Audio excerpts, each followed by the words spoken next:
Okay,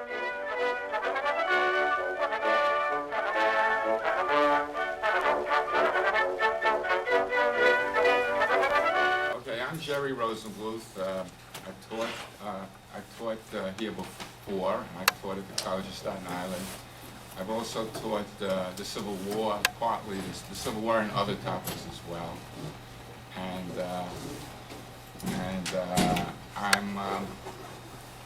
It's the first time I'm teaching at the JCC on something I taught before, and I hope that I welcome any questions that you may have as I go along, and I hope I enlighten you a little bit on what I think is such an important event in our history. Do you know how many people, does anybody know how many people apparently died in the Civil War, in the American Civil War? 600,000? It's over 800. About 800,000. I think it's over 800,000 now they found out. Well, they don't know for sure because a lot of people were not accounted for and never were, but they say it's between 700 to 800,000 people. And do you know how many people lived in the United States at that time as compared to how many people live here now? We have, what do we have, about 280 million people? 320. Over 300. 320. In those days, they had 27 million people. So if you took the 700,000 to 800,000 and put that in the equivalent of what we are living here today, we'd have how many? 10 million. 10 million?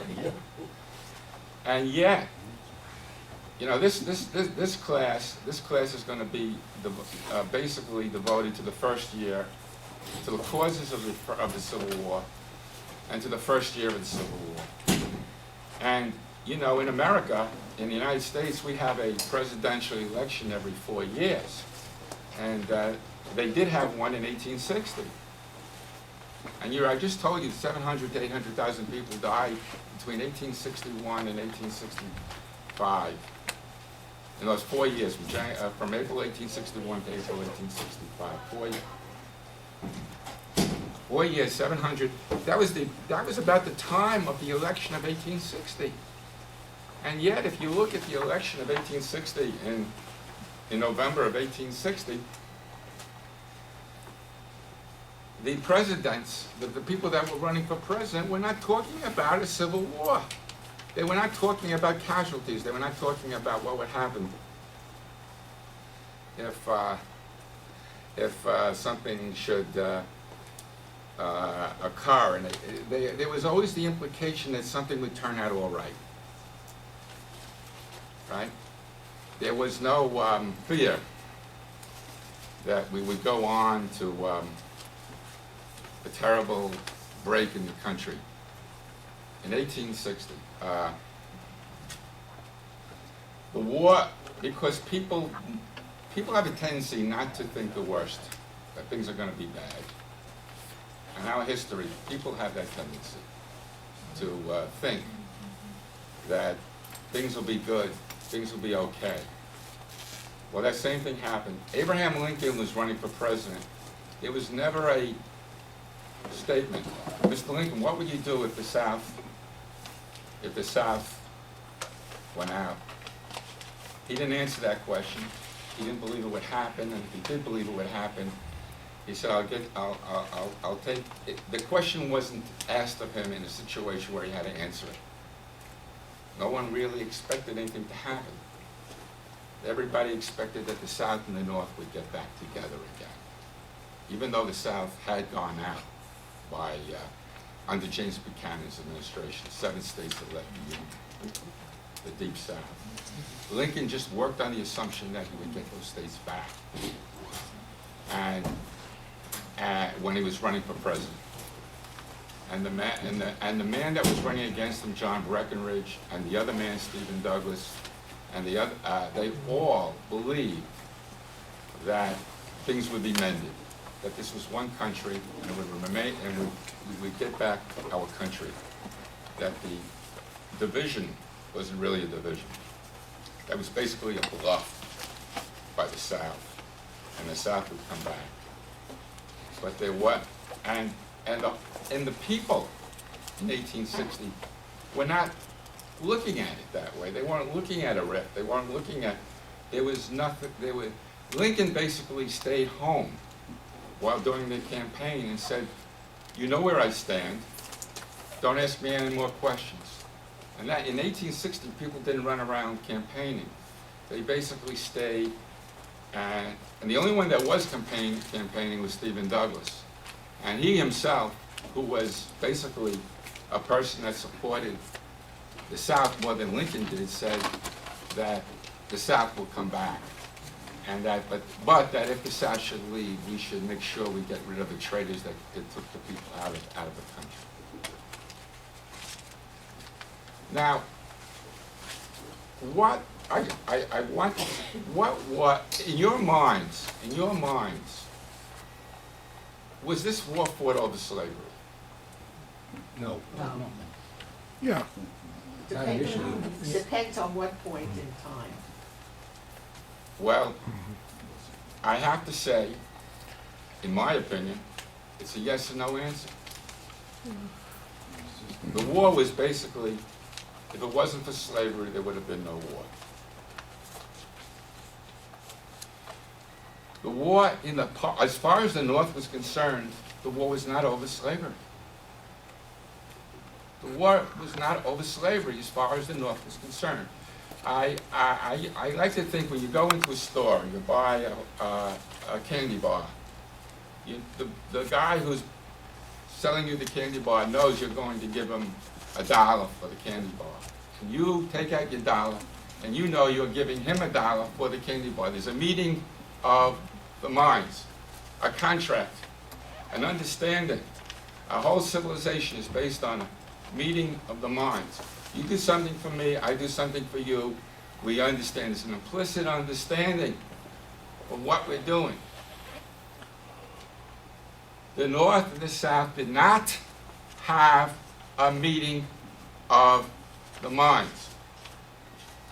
The North did not want to eliminate slavery in 1860 when the war started. The North did not want to eliminate, yes, there were people in the North that wanted to eliminate slavery. There were abolitionists. There was certain people, but they were a distinct minority. And they were getting stronger, but they still were a distinct minority. I do have to say I do have to say that the one basic thing that changed that was one event in 1859. But it took a while, and that was John Brown's raid. Mm-hmm. And I'll get back, and that was in 1859. And John Brown was hung in 1859. Immediately, he became to the North, to certain people, a martyr. And people then believed, many more people, because of John Brown's raid, believed that the North was now fighting to eliminate slavery. But that was still a minority. That was not what Lincoln was thinking. That was not what the people that put Lincoln up were thinking. Most of them. Most of those people were thinking that we are going to war because the South has left the Union, or is going, more of them are going to leave the Union, and we have to bring them back. We are one nation. We're not fighting over slavery. We're fighting to bring the nation back. That's the meaning of the thinking of the North. Got it? The thinking of the South was, we don't really care about the nation as a nation. We don't. We care about our way of life, the South, the people of the South. And each state feel a loyalty, not to the nation, but to their own state. And since they shared the same things, which I will get into hopefully in this lecture before, as to what they shared, they basically said, we don't have an attachment to the Union, we have an attachment to the South. We have an attachment to slavery. Because without slavery, we cannot exist as a Southern state. Because slavery in the South was part and parcel, even if you didn't own slaves, with the thinking of the Southern way of thinking. The South thought that once Lincoln and others and John Brown's raid had a lot to do with it. Once the North told the South that slavery was morally, but not legally, wrong. Morally, but not legally wrong. It is right legally to have slaves in the South, but it's morally wrong for one man to own another man, for one man to take control of another man. And Lincoln said, I am not going to eliminate slavery. I only hope not to perpetuate it by doing acts that would make it seem like it's good. Let it start, it will eventually die out. Lincoln basically said it's morally wrong, and people who are morally wrong cannot continue to live where things are morally wrong. But I will do nothing to disturb the slavery where it already is. I will just stop it from, if anyone wants to extend it beyond the states that are already there, or build it up in the states that are in existence. I will not even destroy the Fugitive Slave Act, which requires a Northerner to bring a slave back to a Southern owner. You can have that too. I am not going to do anything, Mr. South, Mr. States, that will make you feel that you have to leave the Union. Therefore, why, as a rational man, as a rational being, won't you come back? I am not. And the South said, we don't care what you say. We don't believe anything you say. You say it's morally wrong. And once you say it's morally wrong, and we don't say it's morally wrong, they had created in their mind the idea that slavery was not morally wrong. You could not find people in the South writing pamphlets, writing books, saying that slavery was morally wrong in the South. It was part of the nature that we took care of them. We took care of the slaves. We took care of them. So basically, the South had what they call, it's like, if you are, they had a very intricate system. Everything was worked around the cotton and the tobacco and the plantation system. And people had, in 1860, unlike in 1787 when the Constitution was formed, cotton had come in. We all hear the word King Cotton?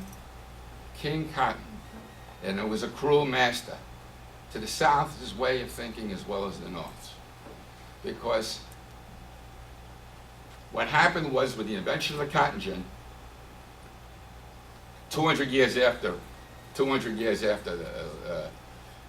Virginia was founded in 1609, 260 years later, they invented the cotton gin. And what did that do to the South? When they wrote the Constitution, they had said that in 20 years, we think it's basically morally wrong to have slaves. Because they said in 20 years, we will eliminate the importation of slaves. You have 20 years, the South said, to bring in your slaves from Africa. But after the 20 years, forget about it. You can have, yes, your children, the slaves' children will be slaves. But eventually, it's basically wrong. Because in 1787, there wasn't an industrial revolution.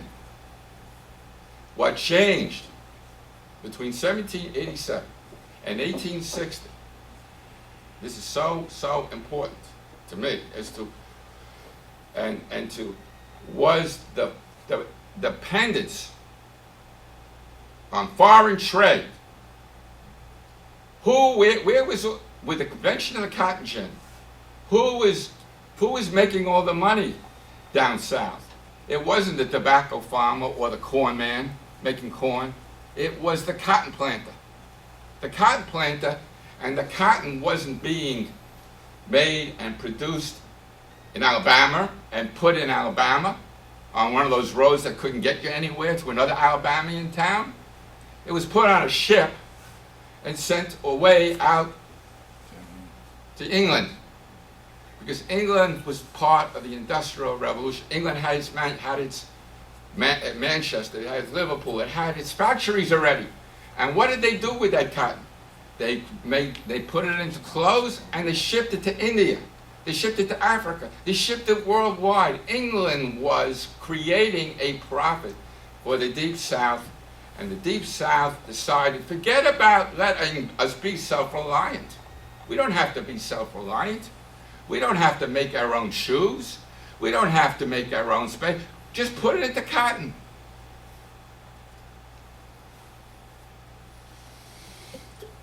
So, but cotton requires slaves. Cotton requires manual labor. So the slave trade became, if you look at how you make money, I mean, a person who's running a factory, he needs land, he needs labor, he needs technology. The South had the land, it had the labor. Slave labor. Didn't have to pay out to a union man how to make a dress, or to make a cloth. It had slaves that they put, and then they would ship it on a ship to maybe Massachusetts, because they were starting to grow their factories, to have factories too, but mainly to England. And England would ship it all over the world. And you had the world population making the southern. So basically, the South was relying, although it hated the Industrial Revolution, it would never put a factory in Alabama. It would never put a factory in Mississippi. It would never put a factory anywhere in the Deep South. Put it on board a ship, send it to England, and let England take care of it and give us that money. We are going to and since we have land, we're going west. We have Alabama. I mean, in the beginning of the Constitution, there was no Alabama. They had Indians. They got rid of the Indians. We talk about that if you take my class on Andrew Jackson. He got rid of the Indians of Georgia. He got rid of the Indians of Alabama. And what happened is the South extended westward and grew cotton. And people who would not, basically this was a Protestant society, a white Protestant society. They had Scotch, Irish, but they had basically a white Protestant society, and they were saying, no factories. We don't want anybody from Poland. We don't want anybody from Germany working in a factory. These people from Poland and Germany, a lot of these people came over and they worked in factories. They went into cities. The cities started to grow up in the north. But in the South, they discouraged cities. They wanted basically, you can't think, except for New Orleans, you can't think of a large city in the South back in 1860. They were on the plantations. And that's the way they wanted it. Their thinking was, even though we're part of the Industrial Revolution, we don't know it. In other words, they were depending on England to make the Industrial Revolution, to make them rich. But they were making the money off the Industrial Revolution, but they weren't welcoming the Industrial Revolution. That's why I say it was a very intricate system, the South. It was a system where in 1857, a man wrote a book, Hinton Helper, and he was from the Deep South. And remember I told you the people in the South didn't tax slavery? Well, this man did. This one man did. He was from Alabama. And the one thing about him is that he hated slaves. He hated black people. He thought they were cockroaches. He thought the black people were cockroaches. And he wrote a book, and the North loved him for it. Even though he hated slaves, and he thought that they were cockroaches, the people loved him in the North. Why? Because he wrote a book and said that everybody who is a slave owner in the South should go into a penitentiary for 1 year, spend time in that penitentiary, and then after 1 year hang themselves. because because although I hate the cockroaches, I think that they are destroying. We get born. We're put in a cradle. The cradle is made in England, in New England. We get and then when we die, we have to get a hoe. Where's the hoe come from? It comes from Massachusetts. We get into a carriage. The carriage is made in Connecticut. And then we put a marble slab on the man who dies, and that's made in Vermont. What kind of a country are we that we have to be dependent on the North for everything we do because we have to grow cotton?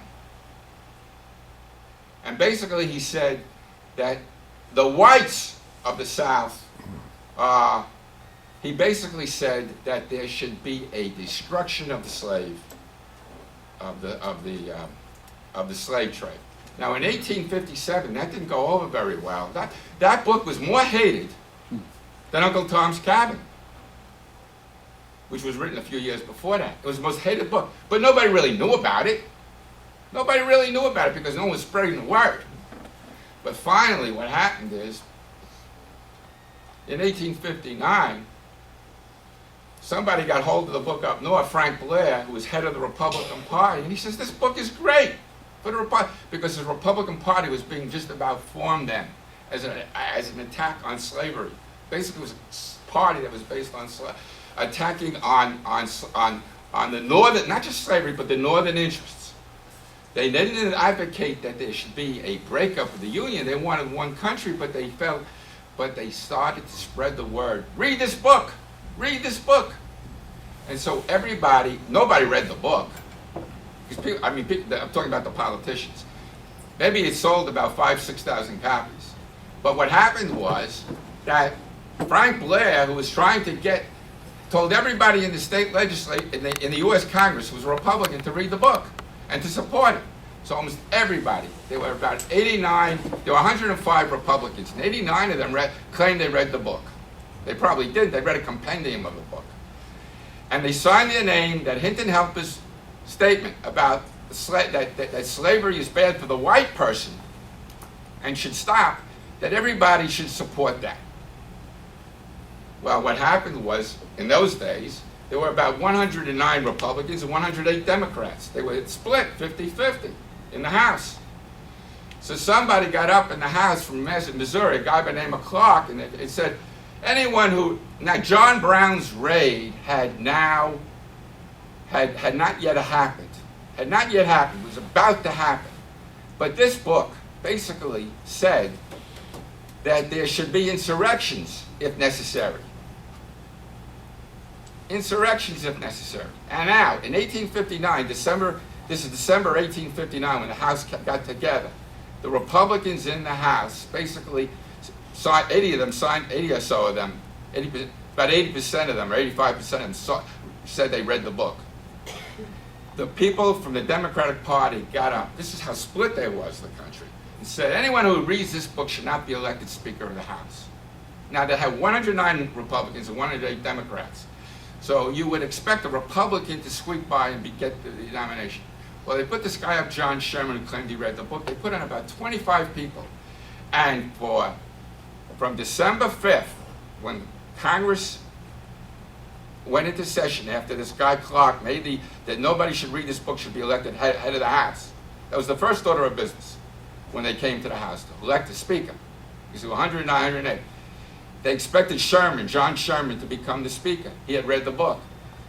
Clark said anyone who reads this book, should not be elected Speaker of the House. And he came, and it went on, and they couldn't do any business in the House from December 3rd to January 3rd, 1860. This is before John Brown's raid. I'm sorry, forgive me, I apologize. It was right after John Brown. Right after. Now you got to see, the book was written before John Brown's raid. But when the book was publicized and said, you shouldn't read this book, look what happened to John Brown, and they had encouraged insurrections, anyone who supported this book was not going to be elected Speaker. There was a reaction, partly because of John Brown. And when Buchanan was still President of the United States, in 1859 to 1860, Nothing was being done because nobody could elect anybody. Everybody was getting up in the House and screaming at each other. You're supporting insurrections.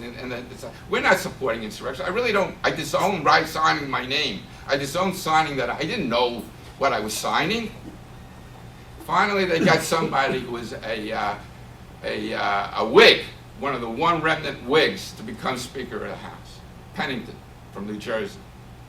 But that's basically what it was. People were not able to do anything, in large part because John Brown's raid brought up the fact that there was what Seward would say, William Seward, who's going to run for president, says an irreconcilable conflict.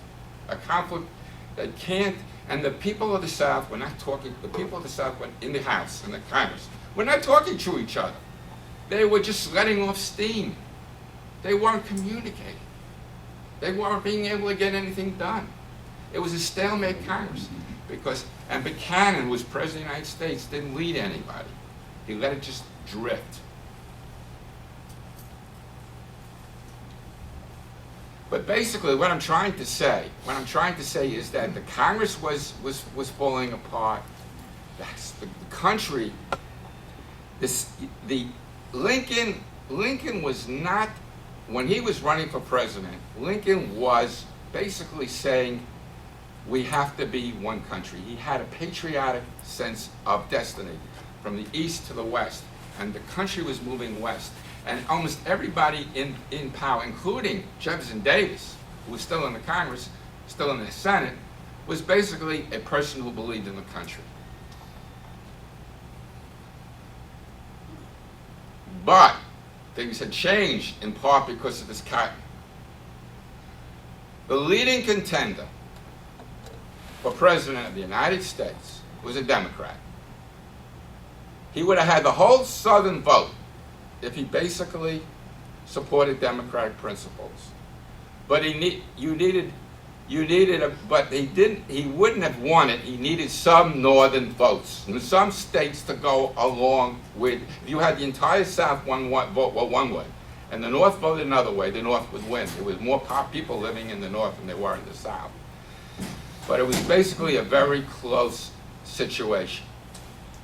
And basically the South, to a man, supported slavery. You needed, however, a few states, like Indiana or Illinois, to carry you over to become president of the United States. Because if you couldn't get the majority, it would go into the House of the Constitution says that if you don't get a majority, it would go into the House of Representatives. And the Senate and the House would then decide who would become president. See if you can remember that. If you can remember that, you needed a majority electoral vote. If you didn't have a majority electoral vote, the leading contender for president of the United States was Stephen A. Douglas, 5'4", the little giant. And Stephen Douglas was proposing. Let me know. I am half through. Yes. Does anybody have any questions? I want to just pause for a second and just can't keep. All right, I can. Stephen Douglas was basically proposing the principles that were proposed by all the presidents before him and all the country, even the Southern way, even the Southerners. He basically said countries that you could have slavery. I don't question whether it's right or it's wrong. But if the people of the territory that is going west don't want to have slaves in their territory, they have a right to tell the people that want to have slaves in their territory, you can't have it. We don't want a slave state. Doesn't that sound reasonable? Let the people decide. Stephen A. Douglas basically believed in what they call popular sovereignty. Let the people decide of a new territory. Decide whether they want to have a slave state or a free state. Now we're talking about Kansas. We're talking about states that were going west. that were on the borderline, Texas, states as you were going west, because although price of cotton was going up and up and up, people wanted to still go out west and make more money, making more cotton. And they figured that cotton was the type of, they thought that cotton could keep growing further west. They didn't have a lot of scientists around telling them that cotton won't grow in Utah. But the attitude was, don't touch slavery. If you touch it, you'll burn us up.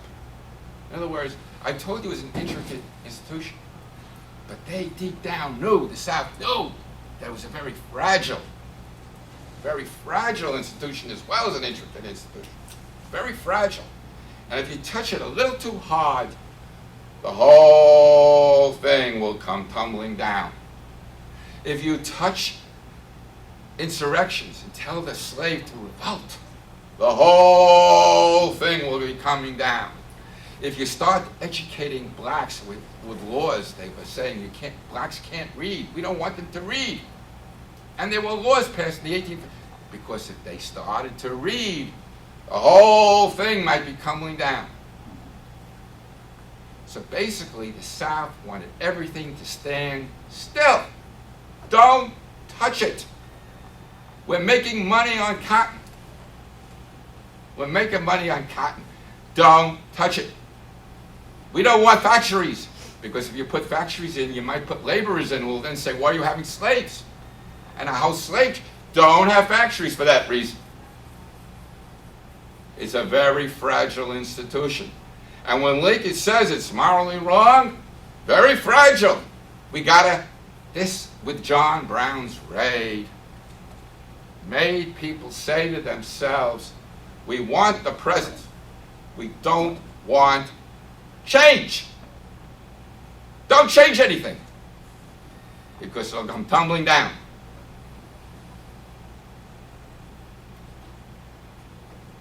So basically, the South wanted time to stand still. Yet the sun was still moving across the sky. It was still setting. And they didn't want the sun to tell them that it was coming to be nighttime. It was going to be dark. They worked in the heat of the day. They talked with a drawl. They talked slow. They talked in roundabout, beautiful ways.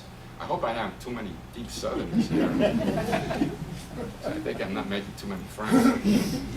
But they basically had this vision that they didn't want disturbed. And unfortunately for them, there was a presidential election coming around every 4 years. Every 4 years there was a president. And every 4 years they had to be reminded that they were in a country that voted for a president. So they started to listen to what Lincoln was saying. And Lincoln had said,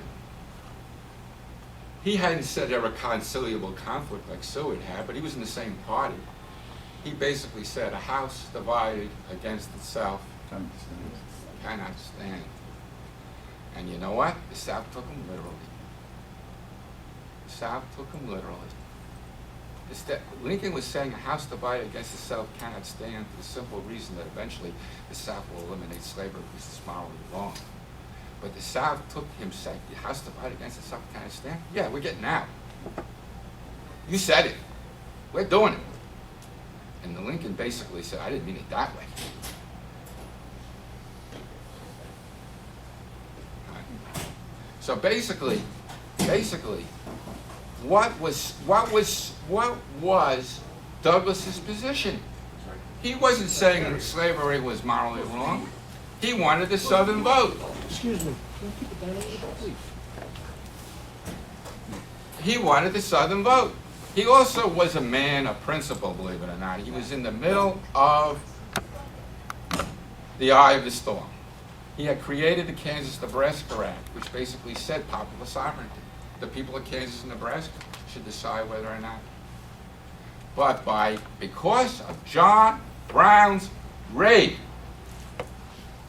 and because I told you the cotton had become so profitable by 1860, and because there were people in the South that thought it would go on and on as long as you left it alone,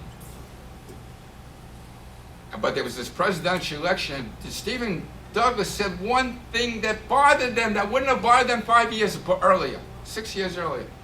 He basically said that the people of a territory have a right to turn down slavery if they don't want it. Now, what was beautiful before to everybody in the country 5 or 6 years ago, by 1860 was anathema to the South.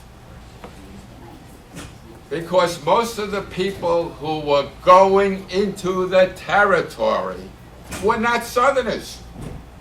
And if you had majority rule in the new territories, then you would have no slavery. So Jefferson Davis, and a man who maybe more than any other man in the South, more than any other man, destroyed the country, a man that you probably never heard of, but I keep telling, he had a name called, whose name was Yancey. Think of Yankee, inside out. William Yancey. William Yancey and Jefferson Davis started to adopt William Yancey, who had been in the House, was now no longer out. William Yancey from Alabama basically said that we are not part of the United States. We are in the United States, but the South has been molested and maligned, and basically William Yancey was saying that there's a constitutional right to your property. And if your property is a slave, the majority can't take your property away from you. You're discriminating against the Southerner because his property is being taken away from him if you eliminate slavery.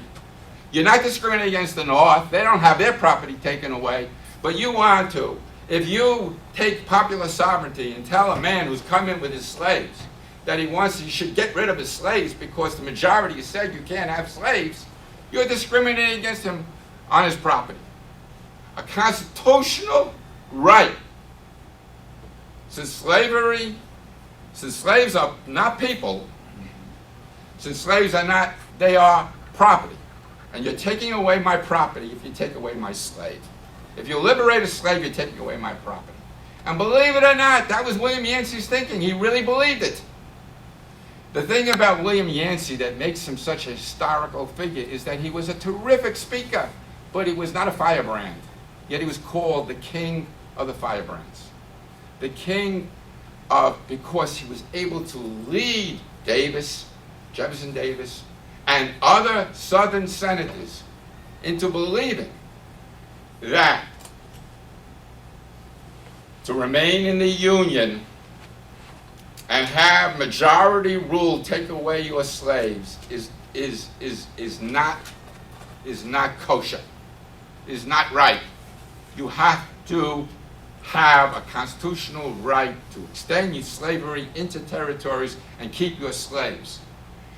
And a state can't take away a territory can't take away its slaves, and a country cannot. The United States can't take away its slaves. We may permit the state, once it becomes a state, to take away its slaves, but we will not permit the U.S. or the territory itself to take away its slaves. That's basically what Jefferson Davis said, because he adopted the policy of William Lowndes Yancey. And why was that happening at that time? In large part because of Helper's book and John Brown's raid, which started it. Because if John Brown had not started it, this outrage over Hinton Helper's book about that we should eliminate a Southerner telling that they should eliminate slavery would never have gone over. But now the South felt that they were being attacked. And then Lincoln had debates with Douglas in 1858. You heard of the Lincoln-Douglas debates? And Douglas was in a bind because in 1858, because he didn't have hoof and mouth disease, he believed it. But he was debating Lincoln in 1858. They were running for senator of Illinois. And Douglas basically said, I believe in popular sovereignty. I believe that his territory the people of a territory should decide whether they should have slaves or not. When he said that, he was speaking from Chicago. He was from Illinois. He was speaking for the Great West, for change, for things that are moving. Chicago was moving. He wasn't speaking to Alabama. He wasn't speaking to Mississippi, where people want to have things stand still. He was speaking against Lincoln. He wasn't speaking to Davis. He was speaking because Lincoln had said in those debates, slavery is morally wrong. We have to, and that's where he said a house divided against itself cannot stand. That's where he said it, in the Lincoln-Douglas debates. 2 years before the election of 1860. Lincoln basically got out of Douglas the concession that slavery there's no constitutional right to have slaves. No constitutional right to have slaves. So by 1860, 2 years later, with John Brown's debate now in between, if you had to say one thing that caused the Civil War, it was basically John Brown's raid. Hinton Helper's book and the election that had to come about, and that Douglas was favored to become President of the United States. Now, the South looked now at the Douglas, the man from the Illinois, the Democrat from Illinois, who needed votes. Remember I told you they needed votes from some states in the North. They couldn't elect a president with votes only from the South. Douglas practically knew he had to stand by what he stood for in 1858. He had to basically say, well, I believe what I said. I can't get elected if I say that because all of the North will now vote against me. Even though they were not for slavery, they did not believe that you should go back on your word and say there's a constitutional right. There was such a gulf between the North and the South as to whether you have a constitutional right to have slaves or don't have slaves. Douglas was favored to win.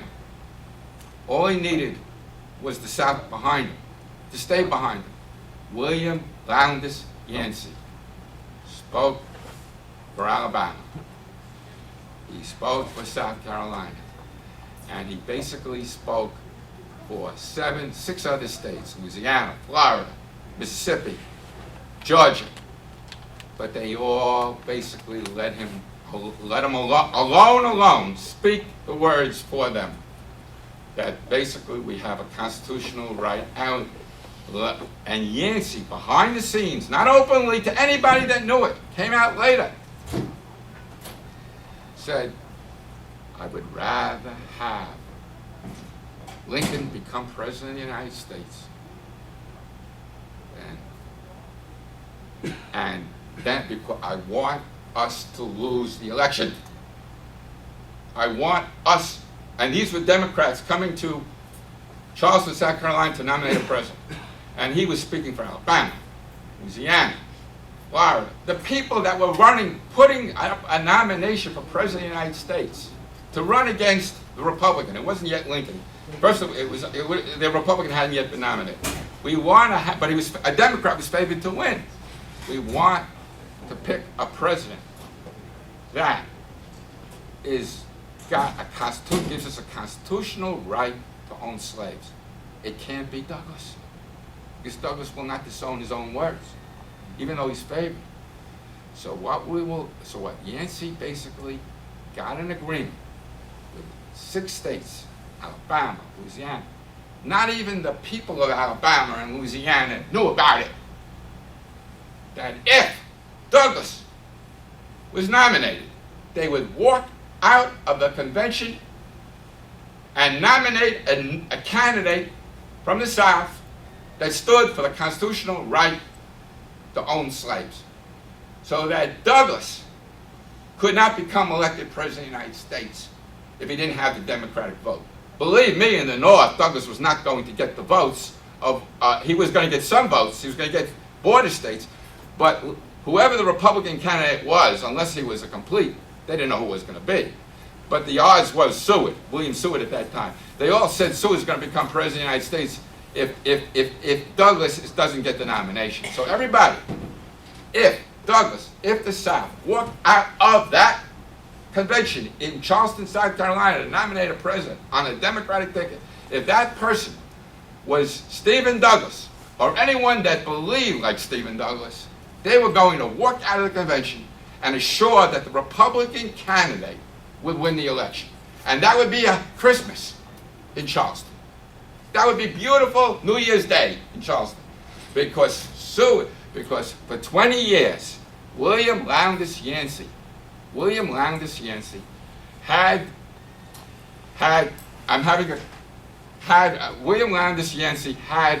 told, we don't want to be part of this union if we are just a whipping boy.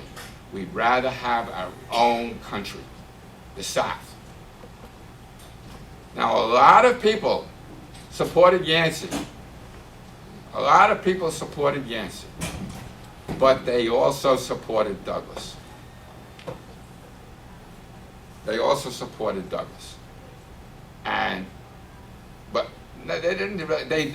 didn't really support Douglas. They didn't want Douglas, but they wanted a Democrat to become president.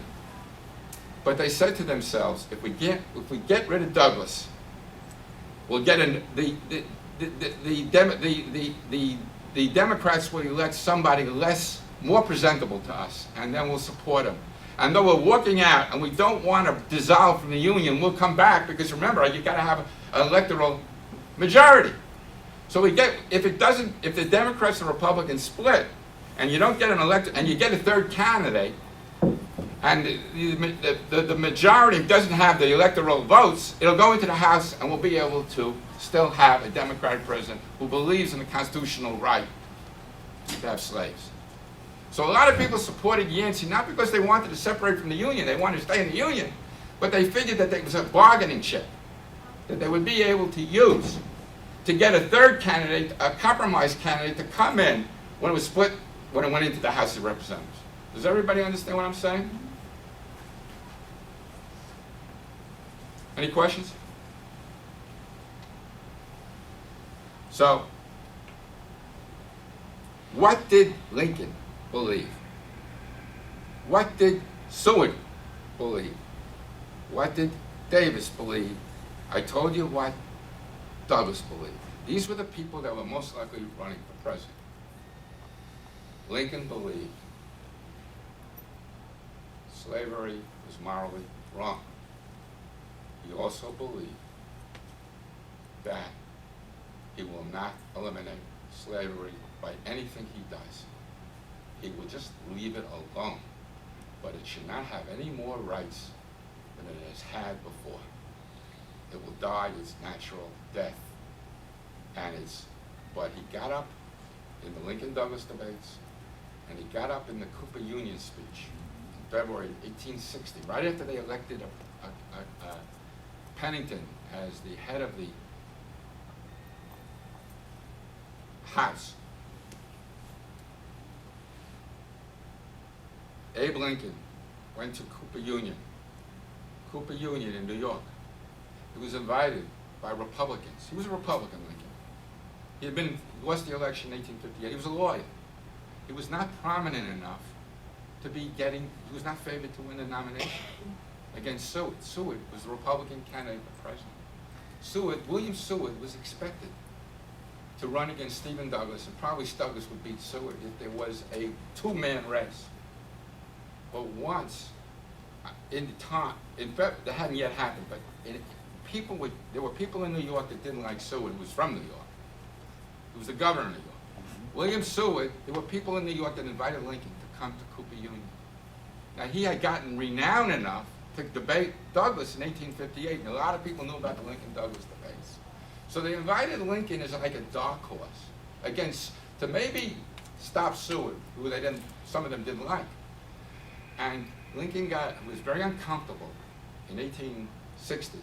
February, he went to Cooper Union, and he got up, and he basically said that same thing, that slavery, he repeated himself. He didn't do it too often because they weren't on this talking all the time. But he came to New York, he made a beautiful speech. This guy from out west, the prairie, Abe Lincoln, with the Midwestern drawl, and he basically said that slavery was morally wrong. And he also said something that's very interesting to me. He basically said, the trouble is, we don't want to do anything to the South, but we have to make them know that we don't want to do anything to the South. We have to make it appear that, because he was getting people from the South telling him Lincoln was against slavery. And he says, I'm not against slavery. But he went in there and he made a forceful speech how morally wrong it was to own another man, to have it be a slave owner. Yeah, I have a question. Originally, you talked about the meeting of the minds, and you said the North wasn't talking about slavery, and now you're talking about Lincoln getting up and talking about slavery. Yeah, Yeah. as I said, maybe I didn't get myself clear, so I'll say it again. Lincoln, the South, the North was not, Lincoln again said, I am not going to go, I am not against slavery as it is legally. I will not disturb it because it's legal, it's in the Constitution. But it is nothing in the Constitution that says when you extend it out west, it has to be a slave. There's no constitutional right in the Constitution to own slaves. It's silent. It says that you can have slaves, but it's also silent as to whether you have it says that the slave states can remain slave states. It doesn't say anything about whether there's a constitutional right to own slavery in the North. Lincoln basically said, I am not here, I am not, the North basically was saying, and the entire country was saying, I mean, not the entire country, there was some abolitionists, maybe 75% of the people in the North were saying, we don't want to have a war about slavery. Lincoln said the same thing. Lincoln didn't know what would happen if the slaves were released and became people. He wanted to ship them to Cuba. He wanted to ship them back to Africa. He thought that the North could not live with black people. Lincoln was not for, basically, the elimination of slaves where they already existed. He was basically only saying that in the territories, and that's what I'm talking about, the selection of 1860. Remember I said 700 to 800,000 people were killed? They weren't talking about slavery. They were talking about the extension of slavery. There's a big difference between whether you have slaves in Kansas or slaves in Missouri and whether you have slaves in Alabama where there's a state. We're not doing anything to Alabama. We're not changing. So that's why I said there was no meeting of the minds between the North and the South. The North was not out to eliminate slavery. They only wanted to keep the Union. And Lincoln basically said that if they go out, we have to bring them back. But the South, the Southerner, I never got to it because I'm going around. I want to get to it before the Southern man who ran against Douglas, who split this vote, Breckinridge, never was asked. We've never said, what are you going to do if the South leaves the Union? You know what Breckinridge said? The Southerner, who was at that time the Vice President of the United States, John Breckinridge, he was a Vice President, and he was now the guy that they put in. He said, it's not going to happen. We're going to be staying in the Union. No one. The South didn't want to. In other words, the South said, they had a man named Breckinridge who basically said, vote for me up north. You want to become president. I'm not going to destroy the Union. And he went around in the speeches in the South saying, I'm not going to destroy the Union. But a lot of the people in the South thought he was going to leave the Union. And everybody, no one voted for Lincoln in Alabama. No one voted for Lincoln in the election. You didn't get one vote in the legislature for Lincoln, in the state legislature of South Carolina. You know, one guy said in South Carolina, you have to go? I'll be leaving. One guy said in South Carolina, it was a big shot, he said, you know, South Carolina, which started it all, is too small to be a country, too large to be called a lunatic asylum. That's what it was. Forgive me, people from South Carolina, but that's how and people of the South supported South Carolina. William Landis Yancey, you know, I told you about William Landis Yancey, the guy from Alabama, but they were all following South Carolina unanimously. And you know, when Lincoln was elected president of the United States, there was fireworks. It was the 4th of July. They were so happy Lincoln was elected president of the United States. Because now they knew that the South would leave the Union. Lincoln didn't believe it because he was elected in November and you had to wait for 4 months to become president in March. But he didn't believe He thought that you gotta be crazy to leave the Union. But that's how they thought down there. They didn't have their way of life. You know, I'm starting to read Gone with the Wind. You gotta read this book. You gotta read this book. They all think that the slaves are so happy to win that. Anyway, I think it's time to go.